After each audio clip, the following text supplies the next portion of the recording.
माझा सगळ्यात महत्त्वाचा आक्षेप आहे तो देवेंद्र फडणवीस यांच्यावर।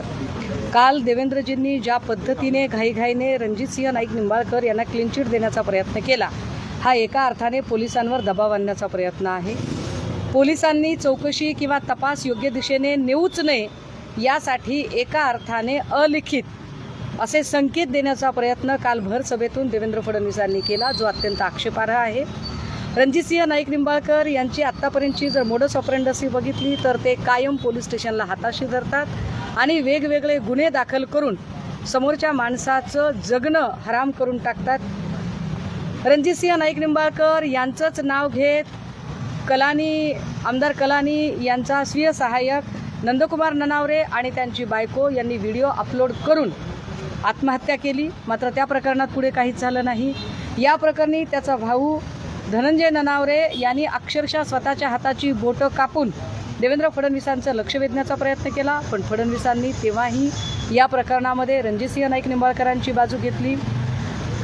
अगवणे प्रकरणामध्ये अगवणेंच्या 2 पोरी सेम संपदा मुंडेच्या वाटेवर चालण्याचा त्यांनी प्रयत्न केला की अक्षरशः रणजितसिंह नाईक निंबाळकर यांच्या जाचाला कंटाळून शेवटी या 2 पोरींनी आत्महत्येचा प्रयत्न केला। त्याचं अख्खं मेडिकल लिटरेचर सोबत आहे आणि त्याचे सगळे पेपर्स आहेत।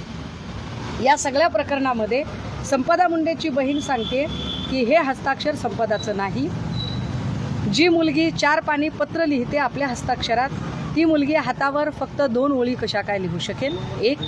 दुसरं, जर ते हस्ताक्षर तिचं नाही तर कुणाचं आहे?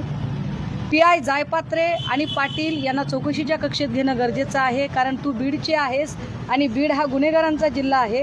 तू कितीही ओरडलीस बोललीस तरी तुझं कुणीही लक्षात घेणार नाही, तुला कुणीही मदत करणार नाही।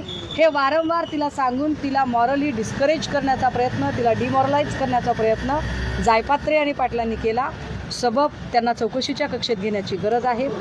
रणजितसिंह नाईक निंबाळकर हे प्रत्येक वेळेला आपल्या कारखान्यातल्या मजुरांवरती वेगवेगळ्या प्रकारचे गुन्हे पोलिसांना हाताशी धरून टाकत होते। त्याच्या तब्बल 277 FIR मी आज पत्रकार परिषदेमध्ये दाखवलेल्या आहेत। रणजितसिंह नाईक निंबाळकरांनी पोलीस स्टेशनचा काय पद्धतीने गैरवापर केला। जर संपदा मुंडेंचं स्वतःचं भलेही ते किरायाचं असेल, हे किरायाचं घर जर फलटणमध्ये असेल तर ती रात्री 1 वाजता हॉटेल मधुदीपमध्ये कशासाठी गेली? हॉटेल मधुदीपमध्ये एकट्या मुलीला रूम कसा काय मिळाला? हॉटेल मधुदीप हे योगायोगाने रणजितसिंह नाईक निंबाळकरांच्याच कार्यकर्त्याचं कसं काय? रणजितसिंह नाईक निंबाळकरांचा हा कार्यकर्ता भोसले, ज्या दिलीप भोसलेला कदाचित तो आता नगराध्यक्ष पदाचा उमेदवार असू शकतो, त्याच्याच हॉटेलमध्ये ही डेड बॉडी कशी सापडते? तिचं कुटुंबीय येण्याच्या आधी तिची